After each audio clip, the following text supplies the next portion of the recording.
dimana dia tidak menimbulkan gejala, tapi secara pemeriksaan dia confirm dengan COVID-19.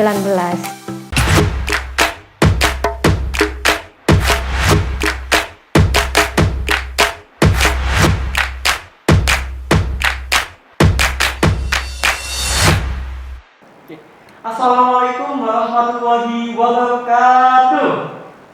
Waalaikumsalam warahmatullahi Selamat wabarakatuh. pagi. Oke. Saya berharap kalian semua untuk para pemirsa di rumah agar tetap sehat selalu ya, jaga kesehatan, apalagi di tengah pandemi COVID-19 ini. Stay safe and be healthy, oke? Pada kesempatan pada pagi hari ini, saya akan berkomunikasi talk show Obsesi, obrolan seputar kesehatan masa kini bersama dengan PLT Kepala Puskesmas Taman, Ibu Dr. Elvin Bertatingrum. Selamat pagi Ibu. Selamat pagi Mas. Aduh, ibunya cantik sekali. Alhamdulillah kita hari ini sehat luar biasa. Ya, alhamdulillah Ibu. Pada kesempatan ini saya akan membahas mengenai efektivitas pelaksanaan adaptasi kebiasaan baru di tengah pandemi COVID-19 ini. Tetapi sebelum itu saya akan perkenalkan nama saya Kak Imraudin Al-Bari. Saya di sini selaku moderator dari talk show Obsesi. Saya di sini sebagai Ketua Dewan Saka Bakti Saja Wakil Nanti Taman. Pengenalan saya ya, Saka Bakti Saja merupakan satuan karya pramuka yang menaungi di bidang kesehatan. Untuk Saka Bakti Saja Wakil Taman ini, kami berpangkalan di Puskesmas Taman, Jalan Layang Long nomor 50 Taman Sidoarjo. Oke, kembali ke sesi pertanyaan langsung ya Ibu. Ya silakan. Karena banyaknya pertanyaan dari masyarakat ini kebingungan apa sih itu adaptasi kebiasaan baru. Mungkin Ibu bisa menjelaskan kepada kami semua. Oke, nggih. Terima kasih Mas yang ganteng sekali ya dari SPH. Oke, pada kesempatan kali ini memang mungkin masyarakat juga sudah sangat paham mengenai adaptasi kebiasaan baru. Ya, jadi orang-orang mungkin lebih mengenal dengan new normal ya Mas ya. Ya. Di sini harusnya mungkin kita sudah sangat menyadari bahwasannya adaptasi kebiasaan baru ini adalah suatu tatanan sebenarnya Mas ya. Di mana tatanan ini adalah tatanan kehidupan baru yang harus kita jalani sebenarnya ya. Jadi pada waktu pandemi ini kita yang harusnya lebih produktif ke depan. Jadi jangan sampai kita dengan adanya pandemi ini produktivitas kita yang aktif ini bisa terganggu. Jadi dengan tatanan kehidupan baru ini yang diharapkan adalah tatanan ini bisa diaplikasikan, bisa dilaksanakan pada setiap lini dari kehidupan kita. Jadi salah satunya contohnya kita akan mencoba untuk menghindari infeksi dari virus karena yang kita harapkan adalah kita bisa berdampingan ya dengan para pasien yang OTG ini ya Mas ya. Jadi kita harus terbiasa dengan perilaku hidup sehat seperti memakai masker, sering bercuci tangan ya. Jadi harus sesering mungkin bercuci tangan. Melakukan physical distancing yang pastinya. Jadi kita harus menjaga jarak dengan ini ya. Jadi minimal 1 meter sampai 2 meter ya itu. Sehingga kita nanti nggak bisa gerombol ya. Jadi yang sebelumnya kita bisa cipika-cipiki, kita bisa saling bersalaman ya. Dan nantinya kita nggak bisa seperti itu Mas ya. Seperti itu. Jadi dengan tatanan ini yang diharapkan adalah kita lebih fokus, kita lebih bisa mengaplikasikan pola hidup bersih dan sehat, seperti itu. Ya, jadi adaptasi kebiasaan baru itu merupakan suatu tatanan kenormalan kebiasaan baru di mana diharapkan masyarakat dapat menerapkan perilaku hidup bersih dan sehat seperti kebiasaan untuk selalu mencuci tangan dengan 6 langkah cuci tangan. Lalu untuk di saat pandemi ini menggunakan masker selalu ya Ibu. Iya, jangan lupa itu kalau maskernya harus selalu dipakai. Jadi jangan sampai maskernya nanti penempatannya di bawah dagu ya Mas ya. Karena kita lihat selama ini yang di jalan-jalan bahkan di mall ya, masker bukan dipakai dengan semestinya. Jadi kita lihat masker itu ada di bawah dagu bahkan. Jadi hidung dan mulut itu terbebas. Nah, sedangkan ini adalah media droplet untuk penularan virus apabila kita menemui OTG-OTG yang tidak bergejala. Jadi sangat beresiko sekali pada waktu kita memakai masker tidak pada tempatnya dan tidak semestinya. Mungkin seperti itu. Lalu yang kedua ini seputar siapkah sih Bu?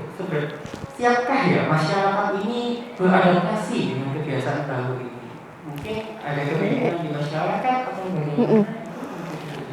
Ya, kalau yang kita bahas masalah kesiapan, harusnya masyarakat harusnya lebih siap, ya. Karena apa? Pemerintah bahkan sudah melakukan edukasi melalui media-media, ya, seperti kita lihat di televisi, melalui media sosial bahkan ya, karena kita hidupnya bukan di pegunungan lagi, ya kan? Jadi akses untuk memperoleh informasi melalui media, terutama media informasi televisi, koran, handphone ataupun media yang lain sangat gampang dan mudah untuk diakses masyarakat. Saya kira mungkin dengan seperti itu masyarakat bisa lebih paham ya mengenai edukasi mengenai informasi yang disampaikan oleh pemerintah. Bahkan kami yang dari tenaga kesehatan di level puskesmas pun kami juga melakukan promosi kesehatan.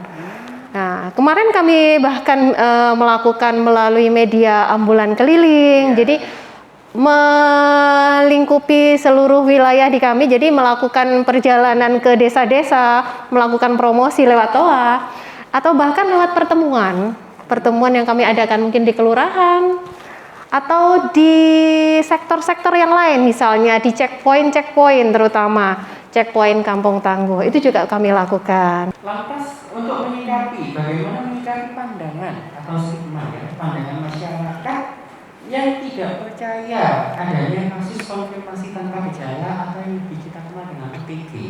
Oke, ya, memang di masyarakat kita yang sangat dinamis ini itu adalah suatu permasalahan yang tidak bisa kita pungkiri, terutama ya. Bahkan di pandemi ini ada pasien yang bergejala. Ada pasien yang tidak bergejala, yang tadi disampaikan sebagai OTG yang pastinya ya. Dimana mungkin OTG itu bahkan tersebar di antara kita. Kita sendiri aja mungkin jenengan atau saya atau teman-teman yang lain OTG kita tidak tahu. Lah itu.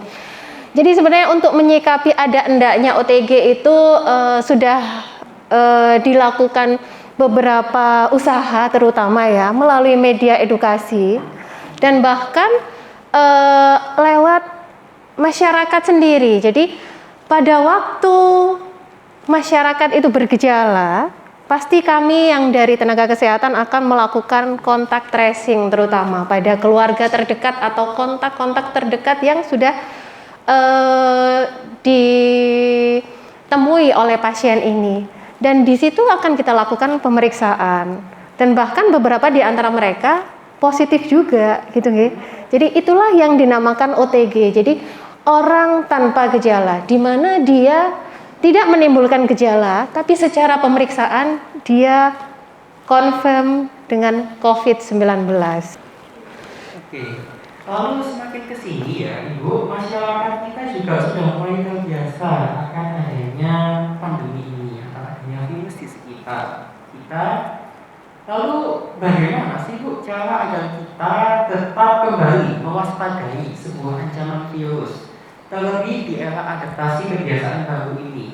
Apalagi beredar mal-mal sudah dibuka, itu kan benar masyarakat tetap mematuhi anjuran protokol kesehatan. Tapi namanya bertemu dengan teman atau pasti nanti bakal lupa.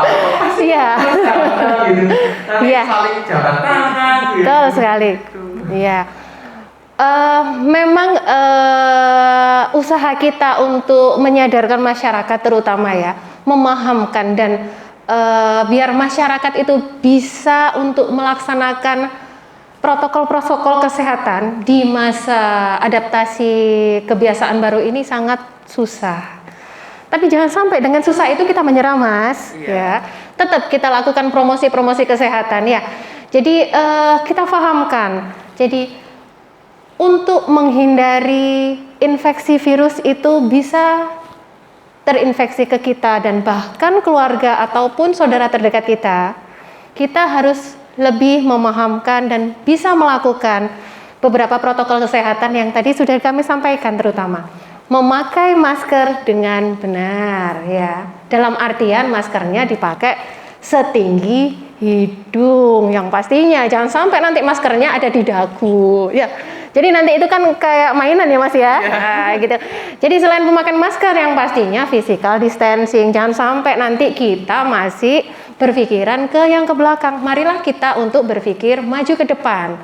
Untuk menghindari virus, kita lakukan physical distancing. Jadi jangan sampai nanti kalau kita ketemu di mall, cipika-cipiki, berjabat tangan, berangkulan terutama ya Mas ya, dengan teman-teman terdekat kita, jangan sampai itu terjadi. Jadi mulai memahamkan, mulai melakukan dengan sedini mungkin, begitu. Jangan lupa juga untuk sering mencuci tangan apabila ada air mengalir, terutama dengan media sabun. Apabila tidak ada, boleh kita memakai hand sanitizer tentunya. Itu yang tidak boleh ketinggalan. Kalau bisa di tas kita selalu ada hand sanitizer, betul kan? Ya, seperti itu. Jadi kesimpulannya adalah pelaksanaan adaptasi kebiasaan baru di tengah pandemi COVID-19 ini sangat efektif apabila masyarakat bisa mengerti dan saling untuk mengingatkan tentang protokol kesehatan seperti menggunakan masker selalu, seperti yang dikatakan Ibu Erwin, gunakan masker secara tepat pada hidung ya Ibu, jangan pada dagu. Terima kasih. Terima kasih ya Ibu. Sama-sama Mas ya. Sekian dari talk show obsesi pada episode 1 ini saya akhiri. Wassalamualaikum warahmatullahi wabarakatuh.